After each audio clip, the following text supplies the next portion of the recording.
L'expression droit des femmes a gagné en popularité aux États-Unis à partir de 1848, à Seneca, dans l'État de New York, lorsque 300 personnes ont signé une déclaration appelant à mettre fin à la discrimination à l'égard des femmes. Cependant, en 1866, le 14e amendement, qui devait garantir les droits fondamentaux de tous les citoyens, désignait le mot citoyen comme signifiant électeur masculin, éliminant ainsi les femmes de cette protection. Mais en 1900, tous les États avaient adopté des lois permettant aux femmes mariées de posséder des biens et de conserver leur salaire. Malgré ces avancées, l'histoire n'a pas été tendre avec les femmes. Malgré les libertés dont les femmes jouissent dans l'Occident moderne, les lois et pratiques injustes du passé nous hantent toujours et de nombreux pays continuent de traiter les femmes comme des êtres humains inférieurs. Certains prétendent que la Bible est l'une des raisons pour lesquelles les femmes ont été traitées injustement. D'autres affirment que la Bible a semé les graines de la libération pour les femmes. Examinons les droits des femmes à la lumière de la Bible. Avant d'examiner ce que la Bible dit sur les questions sociales, nous devons toujours comprendre le contexte d'un passage particulier et le public auquel il s'adresse. La Bible est un ensemble de livres, tous inspirés par Dieu, mais écrits par des auteurs différents, à des époques différentes, dans des buts différents.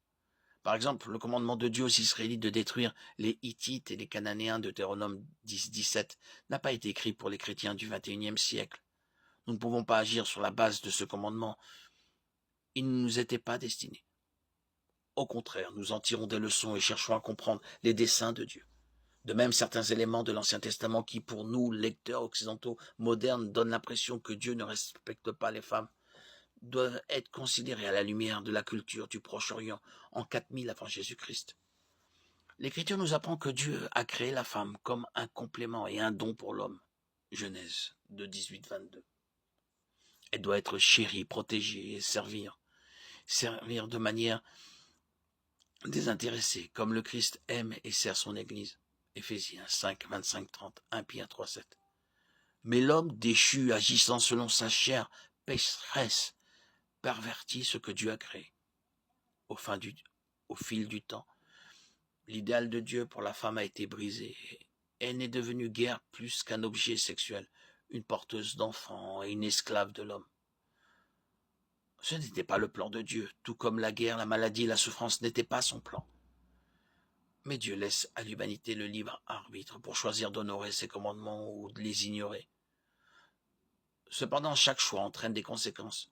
L'une des conséquences du mauvais usage que l'homme a fait de la femme que Dieu lui a donnée est que son autre moitié a été maltraitée, irrespectée et violée tout au long de l'histoire.